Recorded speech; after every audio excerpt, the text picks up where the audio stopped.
আপনার মেয়েকে বিবাহ দেওয়ার সময় কি বলেন? আরে প্রথম দেখে ছেলেটি বিজনেসম্যান কিনা, ছেলেটি সরকারি চাকরিজীবী কিনা, আরে ছেলেটি প্রতিষ্ঠিত কিনা, এগুলো দেখে।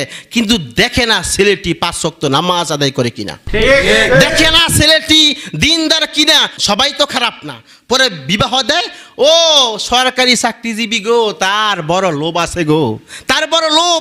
পরে যৌতুক না দিলে আপনার মেয়েকে ইচ্ছা মতন পিটানোর পরে 1 দিন 2 দিন 3 দিন পরে আবার সেকা খেয়ে বেকা হয়ে বাড়িতে চলে আসে। এরপরে ফোন করে, হুজুর একটা দিনদার ছেলে দেখেন। কেন?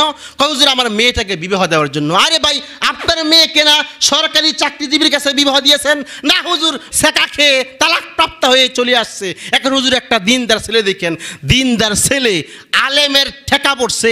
আপনার সেকা খেয়ে বেকা হয়ে যে মেয়েটা আসছে, ওই আলেমের ঠেকা পড়ছে। আমি যত হুজুরের স্ত্রী দেখেছি, নাবালক অবস্থায় যত হুজুরের স্ত্রী দেখেছি, প্রত্যেকটি হুজুরের স্ত্রী যেন স্ত্রী নয়, যেন পূর্ণিমার চাঁদ।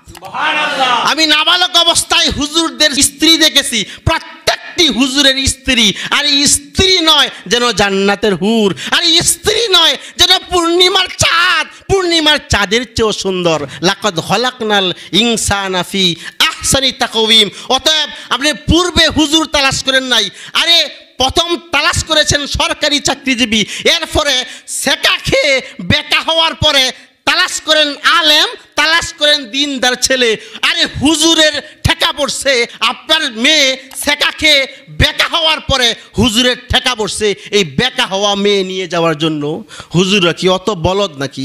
আরে হুজুরদের জন্য আল্লাহ ইনটেক্ট ভার্জিন মেয়ে আল্লাহ রিজার্ভ করে রাখে। প্রথম তালাশ করবেন দিনদার ছেলে। আরে টাকা পয়সার মধ্যে এই পৃথিবীতে কেউ সুখ পায় নাই, সুখ পেয়েছে আল্লাহর গোলামির মধ্যে।